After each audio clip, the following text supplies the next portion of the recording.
Hey, welcome back to Cut the Cock, the show where we talk about the sport that we love but know absolutely nothing about. I'm Byron, that fool over there in that Crusaders jersey is Chad. Chad, let's cut the cock. Cut the cuck. Byron, some teams played rugby this weekend. Some teams played themselves. England blinked. The Wales bottled the lead. Ireland tried. Italy tried, sorry. Italy tried. Italy tried, bless them. And down south, Super Rugby is really moving at a pace that needs a seatbelt. Yeah, let's cut the cock. Let's cut Let's it. cut it.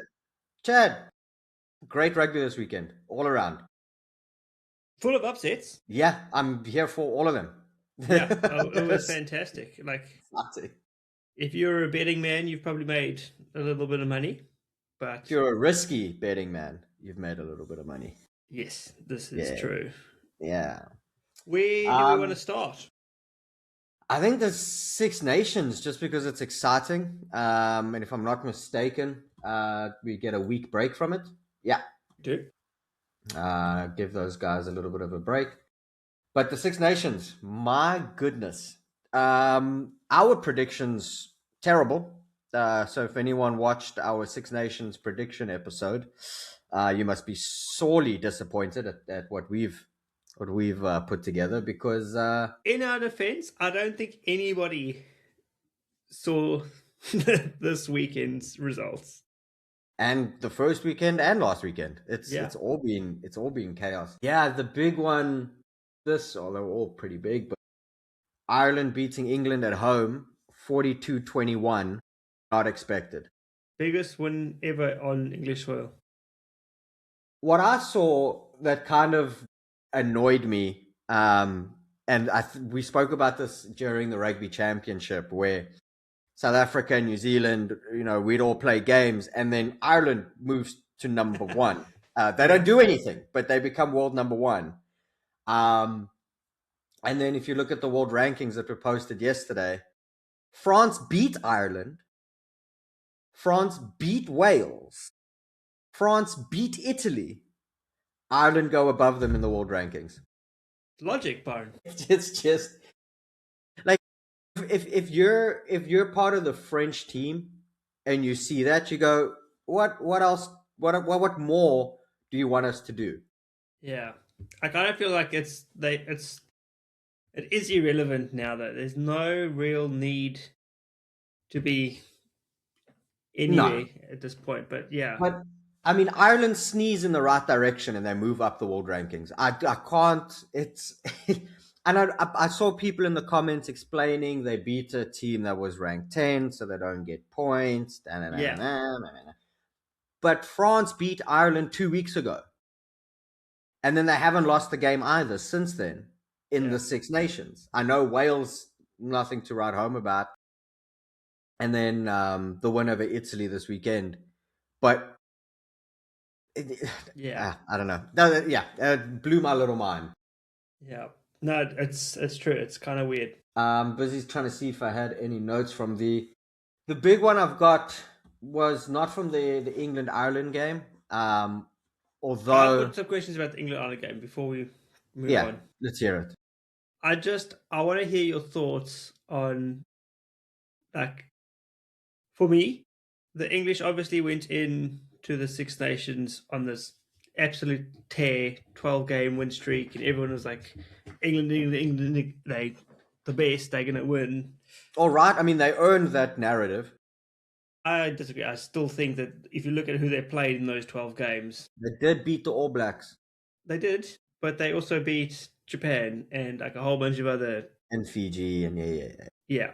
Anyway, as soon as there was a little bit of pressure put onto that squad, it felt like they've just broken and they have lost their everything. And like watching the boys play, even what's that guy that everyone's talking about, Pollock? Mm-hmm. It was his first start for England. Didn't do much and was just all of them were doing it, complaining, and didn't look like they needed to play. I don't know what it was. I do agree with you. I think there was a level of entitlement coming into the Six Nations from them. But I did hear one of the commentators talking about this, and I thought it was a good perspective on the game and England as a squad at the moment. They had a very distinct style of play during that 11 game or 15 game unbeaten streak.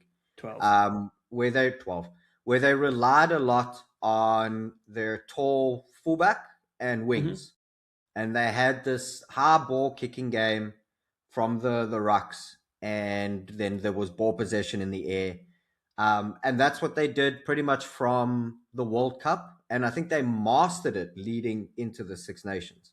If you saw against the All Blacks, I think in the air they dominated them pretty convincingly in the autumn series. But I think what has happened, obviously not against Wales, but It doesn't care. in Ireland this weekend, is they kind of made that part of the game something where England couldn't thrive off of. And England didn't have an answer for it. They were like, okay, this doesn't work, but they didn't have a plan B. Yeah. And I was like, okay, that's an interesting way to look at it because they weren't winning every single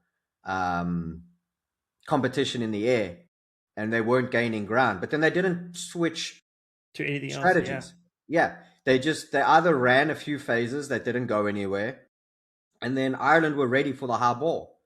So yeah, I thought that was a unique look at it, and I don't know if I would have come up with it myself, but looking at it, I thought that made a lot of sense. Yeah. No, it was a weird when I was watching the game because I watched the highlights, the extended highlights again, and yeah, they kept doing the same thing, expecting a different result. Was not having. And also, success. Ireland played with a different level of passion. That Gibson Park had probably, in my opinion, one of the best games I think I've ever seen him play. Yeah. Man of the match, yeah. Oh yeah, he earned that 100%. Yeah, he was ready for everything. I still find it quite funny, like when he comes onto the market as an Irishman and he's still Kiwi as ever. It's quite odd. There was that breakaway by Smith. When he got chased down. Huh? Yeah. And I was looking at the two teams, right? If there was an Irish break like that and England were up on the scorecards, the way England were playing, I don't know if they would have chased him down with such tenacity. No, absolutely. Ferocity. I don't even think they would have chased him down even if they were losing. It was, yeah. I think, like I said, Ireland shut down their one way of playing. Yeah. And also Ireland played with a passion that England didn't have. Not saying the English players aren't passionate. I'm just saying in that game they didn't have that extra level. Yeah, no. To me, it seemed like they. I don't want to use the word given up, but they didn't want it enough. And I think they were just deflated, beat, and they knew it, and they were like, "Well, what's the point?" Which is crazy to think about because the way they were playing coming into the Six Nations, like maybe I don't know, maybe the start against Wales kind of butted them up too much because like, well, this is easy. And then they played Scotland, they got shocked. And then, yeah, the game against Ireland, they just didn't really show up. I mean, they still scored, 21 points, but yeah, they just didn't seem to be in it. So what happens? This is going a little bit off topic. So lost back to back now. What happens if they lose against Italy? To Italy? In the next round. That'll make me so happy. happy. Possible because Italy's playing some really good rugby. Even their game against, I know we're bouncing around here, but even their game against France this last weekend. If you were going into the Six Nations and without having watched Italy play how well they've played over the last 3 rounds, you would have said this is going to be a 50-point game to France. Yeah. And I don't think the scoreline really reflects how well Italy played. No, Italy played well, but I think we touched on this last week as well. France's defense is so disciplined. It's so good, yeah. So disciplined. I don't actually, watching the teams that have played them, I don't actually know how you break France down at the moment. Put the box in front of them. Sure. We're talking about the Six Nations, Chad. Jesus. I want to go look at the stats if I can. for that one because Yeah, France is doing something special at the moment. yeah. Kind of, they're playing the way that people were expecting England to play in the Six Nations. And I know I was hating on in the previous pod when New Zealand and France played, and France sent over like a seaside that nobody really wanted to see or watch, and thought that they were going to get blown out of the water, and they did quite well for what we expected them to do. And I feel like that's been to build their depth and build their squad, and I feel like it's showing and coming into play at the Yeah, moment. if we're going to talk about the France game, the one thing I wanted to talk about was their depth. Yeah, And they had, again, debutants in their backline. yeah, And the way they slotted in, you would swear that they were seasoned veterans. yeah, Now, that's scary because, we talk about we're blessed in South African rugby with the depth that we have all over the pitch. yeah, France are also blessed at this point where they can bring on debutants that are just as good as their other starters. yeah, That means, like, if you look at it from like our perspective, they have an unlimited amount of depth. Because if your starting centers are injured, there's these two Oaks who've never played for France before. They come on, you're like, okay, we'll target them. Sorry for you, buddy. They're scoring tries and are solid in defense. yeah. It's beautiful. Yeah, no, it's going to be interesting. Do we jump the gun and say that it's going to be a South Africa-France final, T27 Rugby World Cup? We'd have to go back and look at how it pans out. But I think that's stupid to say because we all thought it was going to be England. After watching England get a little bit rattled and completely fall apart, Well, I don't still a see them year, making it out of a the little year to go. quarterfinals. I mean, the French players all over the pitch, forwards, backs. Yeah, no, The way they move between positions, the forwards are offloading and stepping and running brilliant lines, and then there's a back. It's beautiful rugby. Like and their backline is so quick. They have pace. Biabiri is that first try, Unreal. and when you got to see his pace, Yeah. I mean, he's so much quicker than everyone else on the field. It's crazy. He must be the fastest. I can't think of a faster player than him at the moment. I mean, I think one of the commentators even said, like, this is Olympic level sprinting, but it's on a rugby field. Yeah, in rugby boots. Yeah, and holding a ball. Quick. Well, for the first try, he was just running after the ball. Yeah. But yeah. Also, I don't know. I think I texted you this when I turned the Italy game on. I did not expect to see a red kit. Jerseys. Yeah. That threw me. I was like, wait a minute. Yeah. That one threw me off. But again, like you said in that game, the score doesn't really show how well Italy played. Yeah. The problem, though, is what do you do against the French defense? Because that was the big thing. That was you couldn't break them down. Yeah. I think the only way to break them down, and I don't know how you would do it, is to get them tired. So, that's what they spoke about in the last World Cup. Remember, they were talking about if you watched what is that documentary, Chasing the Sun. What a good doc. Yeah. If you haven't seen it, please go watch it. Both seasons.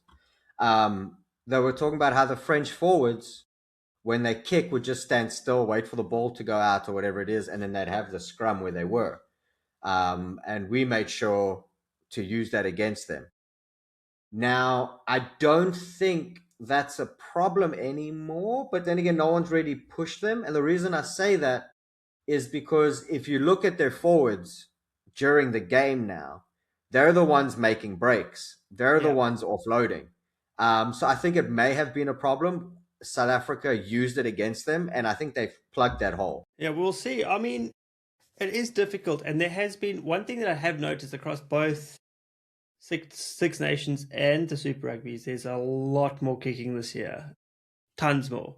Yeah, I've actually got a big point that I want to talk about with the kicking game in Super Rugby because I noticed it a lot. I don't want to get into it yet. We'll wait till we get into Super Rugby. But I think, yeah, I don't know. I'll save it. When I was trying to look it up now, but I didn't really get it up in time. So our kick retention percentage is 70%. So 7 out of 10 times we kick the ball, we get it back. France, not as high, but if we keep doing that and getting the boys running backwards all the time, turn around, come back, kick the ball, and you've got the boys in the middle going back and forth because now with the new rules, they have to fall back. Yeah, exactly. So if we keep doing that to them, it doesn't matter who the fuck you are, you're gonna get tired doing that. And then I feel like with the scrums and stuff, Italy did amazing in those. That Italy scrum is formidable. It's formidable. I like it. I love to watch it. I get excited to watch Italy scrum now, which is a weird thing to say. Yeah, I know. I never thought of, like, whenever you think of like a big scrum, you think South Africa, Georgia, like those. Argentina, teams. New Zealand. Yeah. But you don't go. Italy was never in that conversation, but now Italy's in that conversation. It's like what you said. I was getting excited for the first scrum of the game, and I've never been excited to actually watch a scrum. Not that Scrums wasn't a South African one. Yeah, scrums are good. Scrums are good. Scrums are good. Leave them alone, World Rugby. Let them scrum. Fuck's sake. Yeah. But yeah, no. Really keen, happy. I think whatever's happening in Italy needs to keep happening. I'm all for it. Then there was the Wales-Scotland game. Scotland, it was Code Brown for 60. What was it? The 74th minute? They were trailing for 74 minutes. It sounds like a Springbok 2023 World Cup game. That was absolutely bonkers. I was like, come on, Wales. I know you've got to be impact, but I mean, that game they played probably the best that they've played in a long time, I reckon. I got a question for, I think emotionally it's got to be so draining to lead for 74 minutes after you've lost countless games in a row and then to give away the lead. But there was that Scotland try off the kickoff immediately after Wales scored. Did you see the replay where he was in front of the kicker? I didn't, no. Was he? Off the restart. Wow. Now, it is almost more common for the chaser to be offside on the kickoff than the chaser not to be offside. Yeah, it just doesn't get blown. And I think referees need to be stricter on it. And I thought it was strange that the TMO didn't look at it. Because it's off a try scoring. There was one phase. There were no phases. So the TMO should look at everything leading up to that try. And I feel like being in front of the kicker should have been one of the things they looked at. I'm gonna go see. I'll see if I can put up because I haven't seen it. I didn't pick up at that at all. I thought you were gonna talk about the big hole, and I don't remember who it was, but I think it was their flank. Basically, just watched the ball go over him, and he was just standing. From Wales, yeah. And he was like, "What are we doing?" And then it was too late. Yeah, that's what I thought you were talking about. Yeah, I didn't even see that. He was in front of the kicker. Yeah. Okay, I'll try to find a sneaky pick and put it up.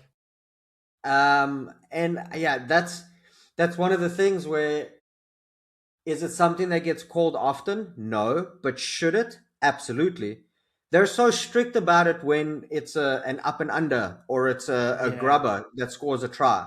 Why is the kickoff any different? If anything, it should be the easiest one to call because you've got the halfway line to tell you when they're offside. Yeah. So that one I thought was it, because if that got called back, it changes the whole dynamic because that blew up the comeback. Yeah, no, it did, and it kind of I think that was the beginning of the end. It took out all the momentum. sail out the wind out of the sails. Yeah, it was. But Scotland retained the Rayburn Shield, Do and in 2 weeks, France will probably snag it off of them. I have no doubt. I think it would be silly to think anything I mean, else. the big thing is that the game's in Edinburgh. It's at Murrayfield. The way that France are playing. Yeah, I don't see anyone beating them. I still think that the week 5 is going to be the best game of the best 2 games of the competition: Ireland, Scotland, France, England. Yeah, well, England need to come back. Else, I think that's also going to only be a one-way. No, we want Italy to beat them. Who? England. Yeah, I know that one. But France, who's France playing? So next week, France plays Scotland. Italy play England. Well, not next week, the week after, because we've got the break. Yeah. Ireland will play Wales. And then in the final week, Ireland, Scotland, Wales, Italy, France, England. Yeah, that's what I'm saying. I'm saying for the final round, if England don't pull up and start doing anything better and stop sulking, yeah, but that's going to be a one-way. Yeah, that's what I'm saying. It's a one-way traffic, and it's going to be. And you can argue France will be going for the Grand Slam at home. Even if England show up, it's not going to be a Yeah, but that's what I'm saying. Like if England don't, it's going to be like what's happened to Wales. Just it's easy, does it? Yeah. That's all I had on Six Nations. Anything else from your end? I don't think so. It's been a really fun Six Nations. This has been the first Six Nations that I've actually been invested in. Like they've spoiled us. Yeah, they've absolutely spoiled us. Yeah. I don't. This isn't necessarily a complaint. It would just be like, oh, that would be cool. If France also lost within these 3 weeks, would make it a more interesting race for the title. But I think France have kind of put their grips on it. The only team can you imagine if they lose to Scotland? Well, if Scotland beat them, man, does that Scotland-Ireland game in the final week become wild. Can you imagine Scotland beat France, Italy beat England, and Wales beat Ireland? Okay. You had me until that last one. That's Yes. After what Ireland did to England, and then Wales, Ireland's not happening. In Ireland, no. But Scotland beat France, Italy beat England. The Six Nations is on a ripper for the final. That would be. But I still think France will get the Grand Slam. But I think that race for second, third, and fourth is going to be so exciting. Yeah. Because England, Italy are in it, England are in it, Ireland are in it, and Ireland and Scotland are in it. It's Wales are just like, maybe Georgia should play in this competition. They probably are. And I know we said it last time, like a couple of pods ago. I feel like it would probably do them good playing against a bunch of lower tier nations, getting back that confidence and coming back in and playing. Well, so I've told you about the competition that goes on, the Men's Rugby Europe Championship. It's basically the remaining teams that are not in the Six Nations, so the next 8 countries in Europe. So in that one, you've got 8 teams. I'll give you a quick rundown real quick. You've got Georgia, Spain, Switzerland, and Netherlands in one group. And then you have Portugal, Romania, Belgium, and Germany in the next group. So they've played their group stage fixtures. Georgia won all 3. And Portugal won all 3. So Pool A and Pool B, your winners are Georgia, Portugal. Runners up in Pool A is Spain, and Switzerland 3rd, Netherlands 4th. And then the other one you have, what's that? Switzerland, that's crazy. I know if I look at that game, it was the recent one. Switzerland beat the Netherlands 29-23 this past weekend. Um, then so you have Portugal, Romania, Belgium, Germany. So the way that it works now is they've all played the group stages and they've moved on to the basically to get ranked for the following season and then the finals for those that have made it. So there's also a break, but then the following week you'll have Georgia versus Romania in the first semi-final, Fucking good one. Portugal versus Spain in the second semi-final, and then for seventh and fifth place playoffs, you have Switzerland will play Germany and Belgium will play the Netherlands. Are you going to go to that game? That's not a home game for the Netherlands, unfortunately. Belgium's literally next door. Remember those words when I tell you to go watch a game in Australia. That's different. It's probably bigger. It is different. It is different. It is different. Belgium is not that far away. I do agree with you. It depends if I'm refereeing that weekend or what the plans are, but it would be fun. Yeah, it'd be sick. Yeah. So there's that. But our argument would be the loser of the Six Nations plays the winner of the Europe Championship. I don't think it should be an automatic promotion. No. So I don't think the winner should automatically go ahead. But I do think so. If you're looking at the tables, it's probably going to be a Georgia-Portugal final. Winner of that should play the wooden spoon of the Six Nations. It's the only way you're going to get the lower ranking nations, such as those in this competition, to experience consistent high level competition. Also gives them something to play for. And gives the Welsh something to do after they lose to Portugal. Well, yeah, I mean that would be crazy. You know, if Georgia or Portugal end up winning this, they beat Wales, and then Wales come to this competition. Obviously, I think what Wales would do to say Germany or Switzerland would be what everyone else is currently doing to Wales. So, yep. But you know, it at least gives. Yeah, I don't know.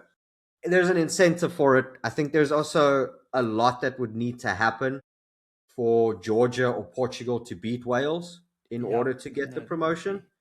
But I do think I think it would be good for the growth of the smaller nations. 100%. Yeah. All right. Sorry, that was a little distraction from Super Rugby. I see you got your Crusaders jersey on. Do you want to start there? Not really. So every single team I support this weekend, even England, the one I was supposed to be supporting, all lost. Yeah. Every game that I watched, weekend being you. Yeah, it was rough. It was rough. The Brumbies, though, James Slipper, his 200th game, did well, scored a try. Well done, congrats. Scored a try, that must have felt great. But that's 50 points, Chad. 50 points in Christchurch. It's the first time that the Brumbies beat them in 26 years. 50 points. 2000, dude. I was in grade 1. I don't even think I was in grade 1. 2000? I don't even know. No, maybe. Yeah, I mean, something like that. Something. I was very small. I don't care about rugby at all. That is wild. I was very small. But, yeah, crazy. And to put 50 points on the Crusaders in Christchurch. Wow. Like. And deserved every point. 100%. They played really well. Something that I've noticed over the weekend, watching the Aussie teams play, even though the Blues beat the Western Force, wasn't as big of a margin as I thought it was going to be. And the Waratahs didn't put a massive score in the Drua either. But all the teams seem to be playing the same kind of style of rugby, and they're not kicking the ball as much as any of the other teams, that's for sure. They playing it in their hands. The Aussie sides, yeah. Okay, yeah. They are kind of, it feels like they've been given the free pass to kind of just play the game how you feel and kind of be a little bit more unstructured, flowing rugby. And it seems to be working for them, because the results don't lie. Like the Force and the Blues should have been a blowout to the Blues. Yeah, the Force just kept scoring points. I was like, Yeah. what is happening? It was so good. I mean, even against Brumbies, they scored 24 points Yeah. last week, the week And before, sorry. it's the Force. Yeah. Yeah, I you don't wasn't expect anything from them. no. And It, yeah. I expect the same from the Force than I did from the Cats. Just fuck all. I think the first game, Cats versus Force, that I got to watch, Ellis Park, ended off in a 14-all draw. And I knew from that moment that neither of these teams have any hope in this competition. Yeah. But they're doing really, all the Aussie teams are doing well. So I'm hopeful for them. So that something pulls together for the World Cup, because it'll be lacquer, but it's just tough. What I wanted to say earlier when we were talking about the Six Nations, and I said I'll save something for Super Rugby. I noticed something this weekend that I don't know if it's on purpose or how it came about, but the New Zealand sides, I must have counted at least 6 occasions where they were on the front foot, so the defending team was always they were always behind the advantage line in the opposition 22, sometimes 6-7 meters away from the try line, and they'll do a crossfield kick that wasn't successful. I get it if maybe you've done 7, 8, 9, 10 phases, and you haven't made ground, then you can try a kick. That makes sense to me. But if you've got the ball 7 meters out from the try line and you've gone, from the 50-meter breakaway, try saving tackle, one more phase after that, and then a crossfield kick, and then it's not successful, as a forward, I'd go punch the fly half. Yeah. Because if the forwards are going, they're picking and driving, and it's not working. The backlines try to move, still not working. Try the crossfield kick if you've brought in the players, sure, no problem. But if you're on the front foot 7 meters out, Yeah. you haven't even tried to score the try yet, and you kick, and then you fuck up the crossfield kick. I don't understand. Is that the strategy now for the New Zealand sides? Because it happened, like I said, at least 4 to 6 times this weekend. Yeah, no, it's there. I don't understand either, because there's a lot of kicking from the Kiwi side.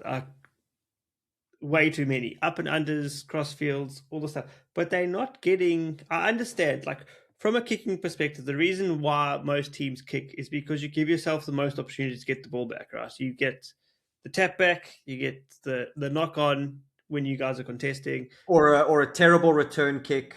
Yeah, exactly. So it's all about giving yourself those extra options. I mean, those extra chances. But it's none of it's really working for them. I'd actually love to know what I'll try and find the stats. What their retention is off of that. Like, what is the return on it? And I know there's a lot of and I've noticed a lot of the teams aren't that worried about getting the ball cleanly. It's all about that tap back to your side and then play on. Yeah, but if you saw Italy, France this weekend, Italy got up under the high ball, tapped it back, and France was like, thanks. Yeah. And I think that's how you counter that. But so you get a couple players to stand on that side, wait for the tap back, and that's kind of what they did. Real easy to flirt with the accidental offside line, though, but we'll see how that pans out. But yeah, no, it's been really weird. And like even in New Zealand, when the All Blacks are playing, if you think back to last year, did the same thing, and they weren't having great success getting that ball back all year. That's why I said, like, if you're in the 22 and you've tried a few phases and nothing's working, then give the kick a go. I get it. But this was second, third, fourth phase, and then they lose the ball. And I'm just like, a lot of teams' conversion rate in the 22 is like, more chances than not when you're that close to the try line, you're either getting 3 points or a try. But now you've just kicked the ball away after 2 phases. Now you don't even have the chance anymore because now it's a goal line dropout. So, also speaking of, go ahead. I was going to say, so that's a couple of the the game. Is there any other games you want to talk about for the Super Rugby? Well, the other thing I noticed, we spoke about the Barrett Jordan connection when they're playing for the All Blacks, and they did that little kick Yeah, over the top. I saw a lot of 10 to 12 kicks, number 10 to the number 12, yeah. from the New Zealand sides again. The only difference is if it's not as good as when Barrett and Jordan do it, because I either don't the think kick it was ever too is. far or they Yeah, were doing it when they did have cover. But if they are doing it, I think it's something that rushing defenses need to be aware of. but that's what causes that hole is when you've got a rushing defense. Exactly. So, like, if Yeah, you are playing a rushing defense and you're playing against an All Black team, you need to know that they're ready for that rushing defense, not to play a quick ball, but just a little dink. Yeah. No, it was any other Super Rugby games? I've I did got have a I've got two things okay. Bring them up because about mine Super are Rugby. mine are not important really, but I like to talk about them. So the Crusaders now lost 2 games. Next week they play the Chiefs, who have won their last 2. That game against the Highlanders was so close. Fucking Highlanders just couldn't. And I want that's the game I want to talk about next because I don't think that drop kick was a drop kick. But the Chiefs Crusaders going to be an absolute cracker, I think. If the Absolutely. Crusaders lose, is it Code Brown in the Crusaders camp and alarm bells start going? Because I don't remember the last time they haven't won a game in their first 3.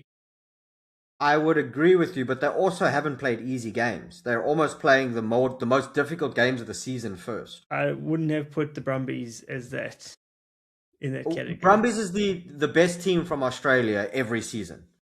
Yeah. And they always end third or fourth or second Yeah. in Super Rugby. So you can never count out the Brumbies. The other Aussie sides, no offense, most of the New Zealand teams will beat them. But So I think, saying that, sorry, yeah, after the Chiefs, they've got the Blues. if they Auckland. lose the Chiefs and against the Blues, then yes, it's time to panic. Code Brown, yeah. Because then they play the Highlanders.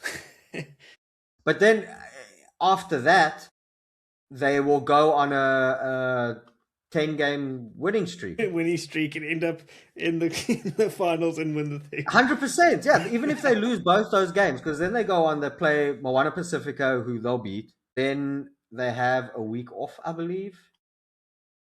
Yeah. Yes.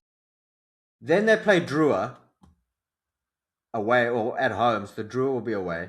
Then they play the Reds. Then they play the Force. Okay. Then they play the Waratahs. And then they back to the Hurricanes. So maybe it's all part of the plan. I should buy another Crusaders jersey. I don't know if I'd still wish you didn't own any Crusaders jersey, because if any South African that has watched Super Rugby their whole life will know the pain that the Crusaders have caused South Africans over the years. I have to. It's where I live. Yeah, well, live better. I don't know what to tell you. But yeah, so that's what I wanted to talk about. It's interesting to see. I want to see how this all pans out, because there's a couple of tough games. The boys are obviously feeling a little bit hurt, and it's either going to go something good's going to come out of it, or they're going to start slipping down that really slippery slope. No, they don't have the same sort of depth they did when they were winning every season, but they're still a quality side, and I think they'll be. Yeah. The Chiefs game. You had one more point. Yes. So I'll share my screen. I don't know how this is going to come out in the pod, but we will suss out. So in that game, there was an absolutely wild try that was scored from a goal line dropout. There was supposed to be a dropout. Don't know if this was a dropout. Now, can I tell you something leading off what we were talking about that's annoying? Do you know what led to the opportunity for the goal line dropout? A missed opportunity of a crossfield kick when they were on the front foot. Yeah, but so this is it here. Really short, sharp, super zoomed in, and super slow. Byron, is this a drop goal I'm a drop kick or a grubber. Okay, because I was gonna say it does hit the ground, but does it hit the ground before his foot hits it? Let's see. See, one more. See, that's on the ground. But oh, There, look, there it is. It's on the ground. It's a drop kick. I still think it's a grubber. It's It hits the ground. It hits the ground. It is a grubber, but it's a drop kick grubber. drop kick grubber. So that's what it's called now. A drop kick grubber. Well, in order for it to count, the ball has to hit the ground before you kick it. And in the goal line dropout, it has to go 5 meters before you can touch it. I'm still dirty about that one. I think it's definitely borderline, but I think by the rules, I think it's fine. But again, agree to disagree. It came off an unnecessary Crossfield kick that didn't work out. Yeah. If they held on to the ball for a few more phases, they could have scored, and this would never have been a thing to talk about. Still wild. Wild. That, as soon as I saw that, I was like, no ways. There's no ways they're going to give this. And they did. Lo and behold, yeah. I'll try, though. Absolutely crazy. Down the wing. Great running rugby.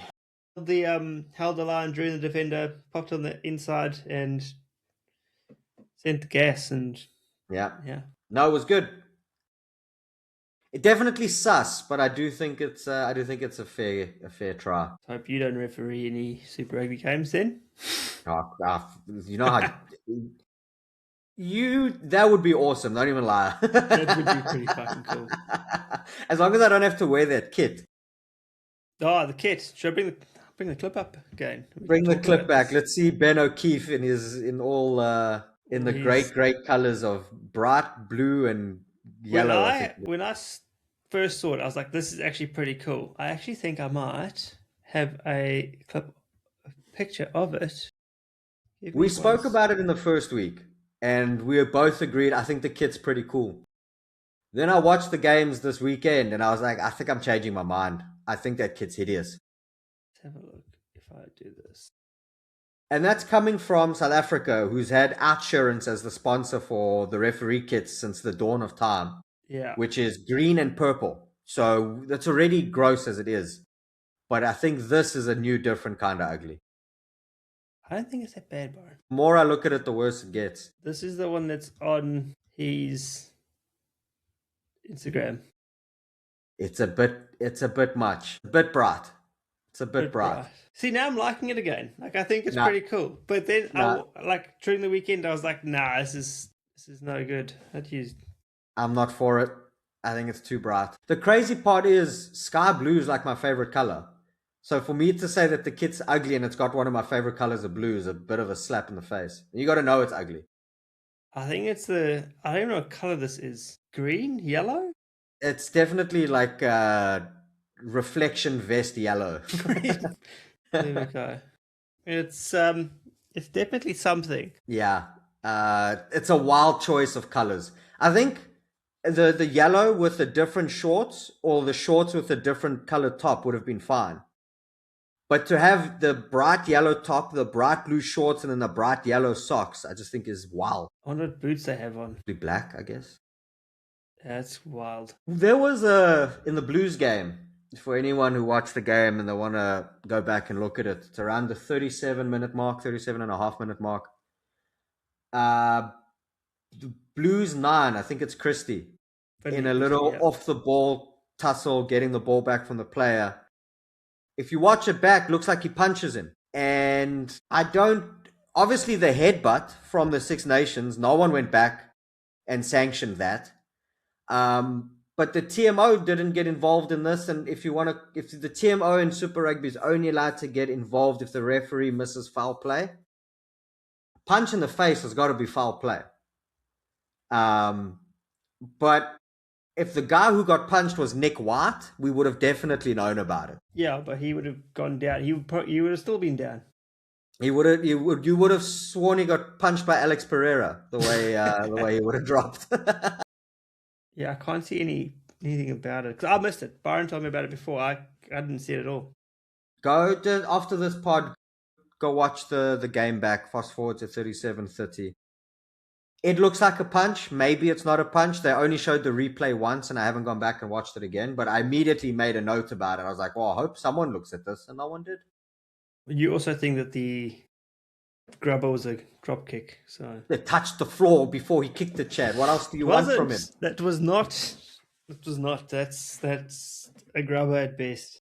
I don't have a funny line from any commentators this weekend, but what I do have No, is there if you was watch one. I sent one? it to you. Oh, I can't remember. I'll try to find it on Instagram. There was in the Waratahs game a maul that went over for the try, and the ref couldn't see the ball, and he landed up jumping over the players. I thought that was wild. Like it wasn't like, oh, excuse me, let me see what's going on there. He treated it like a jumping castle. Yeah, that was the only comical thing I had from the weekend. I did see that he did like a full-on like high jump. Yeah, he jumped in between all of them. I mean, good refereeing, I guess, but it was just it was a little bit of a shock to see. What are you looking up? The line. Oh yeah, this was the line from the commentator. What would the scoreline be if Ireland were any good? I was like, that is brutal. Brutal. I love that. That's good. That's good. Yeah. There's the URC did have a game this weekend. Doesn't count, Byron. Chad, you can't say it doesn't count when there were 5 points given to one team and no points given to the other team because of the bonus point that was scored. And then you look at the log and that team's gone up to 7th and the other one didn't move. Yeah. For those wondering, the Lions beat the Sharks 34-22. We did. The scrum you guys broken though, so that's got to count for something. I wouldn't say broken. You did win a few penalties, but you also gave away a few scrum penalties. But also look at your Springbok forwards versus Asanate. Also a Springbok. That's why I said we've got the one Springbok. You've got all of them. He weighs as much as all three of them. What I find fascinating with him is obviously he's a very large man, a very strong man, but he gets around that pitch. He's lost a lot of weight. I remember when I first saw him come on the field, I was like, how is this oak doing anything? It was taking him 3 to 5 business days to get up from a ruck. From a ruck, yeah. And he'd make a tackle and then he'd be down there until the next ruck started. And then he lost a little bit of a few pounds. And now he went to the farm? Went to the farm with Dan. And yes, he's exciting to watch. Yeah, I remember I love some of the big play. hits that he puts in sometimes, and that's just pure physics because you've got 150. There's too much mass moving towards you for anything else to happen. Could you imagine that running towards you? Or if you get, or you running towards it. If you choose, that's who I'm going to go to. It's like running into a bucky. You know. You know when Oaks try hit a gap between the forwards, especially backline players, but then you get hit by Volko Low and Klabakanya on both sides. No, your ribs are going to just be... Yeah, at that point, I hope they hit... I don't even know where I would prefer for them to hit because there isn't a winning scenario there. No, there's not. And then, because then afterwards, you've got almost 300 kilos laying on you. Landing on top of you, yeah. Yeah. You hope the referee's saying roll away. Yeah, you'd just be laying there. You could just feel the blood going because there'll be nowhere else for it to go but your head. Just be like... So that win moves the Lions into 7th place. The Bulls are behind them on 25 points, but they have a game in hand. What does it mean for the South African Shield? You guys... Good question. Because the Sharks are still on top of the Shield, so they're still in first. But there's a 2-point difference now between the Lions and the Sharks, if I'm not mistaken. So Lions are second? Lions are second, yeah. Wow. So Bulls and Stormers. Stormers and then Bulls, I'm assuming. Yeah, I'm trying to see if I can find the... There we go, the Shields. Here we go. Bang, bang, bang. Where's the... Sorry, I just noticed something on my screen here when I was trying to look for the Finley Christie punch. Mm-hmm. The people have asked for in Google, is Cody Taylor a good rugby player? is one of the questions. The answer is yes. He is a good rugby player, and I will not say more than that. Yeah, Sharks are first with 16 points. Played Mhm. 5, won 3, lost 2, 4 bonus points. Lions are second. Played 5, won 3, lost 2, 3 bonus points. So 16 points for the Sharks, 15 points for the Lions. Then Stormers have 9 points, but they have a game in hand, and the Bulls have 7 points with a game in hand. But there's going to be Stormers will play the Bulls in the other catch-up game, and then we have, I believe, the Lions play the Stormers, and the Sharks will play the Bulls for the last game of the Shield. I feel like the Sharks can I mean, the win that then. Sharks versus Bulls, Lions Stormers. You would think, Yeah, regardless of the Sharks Bulls outcome, Stormers will probably beat the Lions. will beat the Lions. So only be one Hey, team to beat them. hey. Yeah, and then we beat you. So rugby math for me real quick. um, but then if I'm not mistaken, there should be some URC this weekend, right? Yes. We have Cardiff host Leinster on Friday and Edinburgh host the Scarlets. Then the said games we spoke about. Lions play Stormers at Ellis Park. Bulls host Sharks. Connacht host Glasgow. Munster host Zebre. Dragons host Benetton. And Ospreys host Ulster. I just want to sleep, Byron. It's all I want. Those games, I've got to wake up 1:30 and 4 o'clock. Yeah, on look, Sunday. if I were you, skip the 1:30 game. No, I want to. I want to see the Lions get mauled. Do you know how happy it would make me if you wake up at 1:30 for the Lions to win? But that vote, the Bull Sharks game is going to be a cracker because it's at Loftus. Yeah, it'll be good. Any game at Loftus is a spicy one. It'll be interesting to see if they name their full strength sides. Because I saw Sia was over in the States and Yeah, I think the Six Nations team, so all the other teams except the South African sides won't have full sides. Yeah, no, I was talking about the South African sides. But I do still think that the Cardiff Leinster game is going to be absolutely amazing. Do you? Cardiff will host Leinster, and then I also think the Connacht Glasgow game will be a lot of fun to watch. Yeah, it'll be interesting to see the Glasgow depth that they have because I think we got to see it during the Heineken Trophy, the Investec Cup. Yeah. Because the first game after that, they played with complete. I think they made 14 changes. Yeah. And they still put on a brilliant performance. So I think Glasgow, has the depth, and so does Leinster. That's why I kind of highlighted those two games. Yeah, it'll be interesting. We love rugby. It's not We do love rugby. I think that was all obviously, I posted the scores from the Varsity Cup on our Instagram if people wanted to go look at that. I think for the Varsity Cup, the tap and go law works. I haven't seen any of it. I've got no way of watching it here. It works. It's fun. You see, the thing is with the Varsity Cup, the game's very open it's university rugby, yeah. Yeah, so like defense isn't necessarily the most, like, it's not the strength of either team that's playing. So the running rugby is so exciting. And that's why I think it works, because it's just it's another opportunity for there to be a lot of running rugby, and also for them to work on ball retention. Because if you lose the ball, that's it. Yeah, that's the end of the opportunity. And also we know that for younger kickers, kicking from the sideline is a big challenge. So I think it's fun. I don't think it's got a place in world rugby, but I think for varsity it's fun to watch. But I do like that it's limited to 2 per team per half.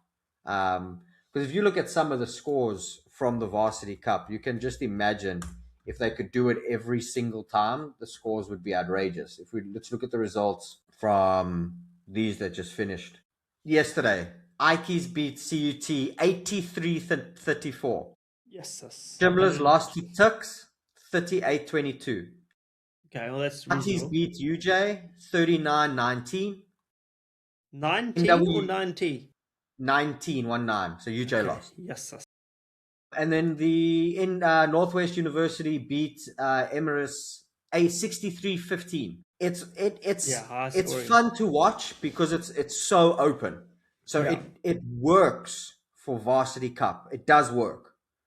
But it doesn't have a place in the bigger game. That's my opinion, Or which does means it? nothing, but it is my opinion.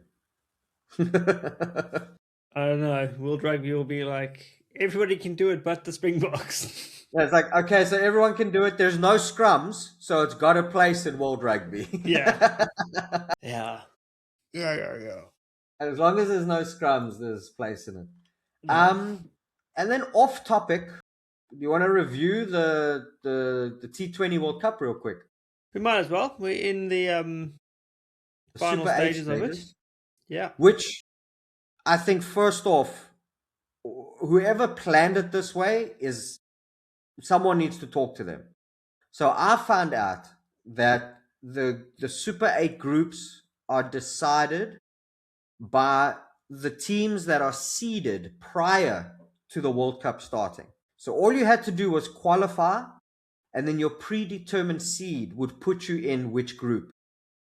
Crazy. Which completely failed because Group 1 has all 4 group winners and Group 2 has all 4 runner-ups. Yeah. Which is an absolute failure in your planning. So it's almost like the winner, the 2 that come out of Group 1 are going to be the 2 in the final. Surely. But we'll see because so West Indies went undefeated in their group, South Africa went undefeated in their group, India undefeated in their group, Zimbabwe undefeated in their group. That makes up Group 1. And then in the other Sorry, group, isn't that wild to say that Zimbabwe was unbeaten in the Cricket World Cup? And they beat Australia and Sri Lanka. It's not as if they beat, Yeah. what do they call them? Associate nations. They beat, and I found out an associate nation is just a cricketing nation that doesn't play Test cricket. More you know. More you know. But yeah, the other groups got England, who lost to West Indies and almost lost to Nepal. You got New Zealand, who were the number 1 seed for our group, but they lost to South Africa, and that's why they're in this group. But it should have been the group winner in this group. But and then Pakistan, who lost to India, and Sri Lanka, who lost to Zimbabwe, but beat Australia. It's gonna be a lot of editing trying to put graphics. Crazy. But anyway, so that's how we got to the groups. They've each played 1 game. So South Africa beat India, which is crazy because a lot, like the 70 something runs, yeah. 76. I'll let you go. Which no one, even myself, I didn't think India was going to lose a game in this T20 because if we played them in a warm-up game and they just hit the ball around for fun, there was just like sixes were just, the one Oak got to his 50 and then retired in the warm-up game. And he hit it in like 16 balls. Yeah. So I was like, all right, India on a rampage. But we got the win. Then yesterday, West Indies taught Zimbabwe a big lesson in international cricket. But I do feel bad because Westmeyer went on to hit 86, but they dropped him at 9 and they dropped him at 70. And it was the same player that dropped both catches. It's got to be tough, for being their player, because Zimbabwe's done. They pulled off everything the best right catch in the Cricket World Cup, and their fielding's been a cracker. Phenomenal, yeah. So if they got Westmeyer out, who went on to hit 86, I think it was, if they got him out at 9, I think it might have changed the complexity of the game. Because he got his 50 in 19 balls. That's like Chris Gale.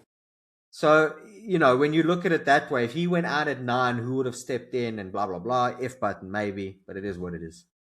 Then in the other group, New Zealand, Pakistan, their game got rained out. And then England beat Sri Lanka quite convincingly in the other game. And that's where we are in the T20 World Cup. All those games, pretty big winning margins for a T20. 50, 76, and 107. Yeah. So this is the weird part, right?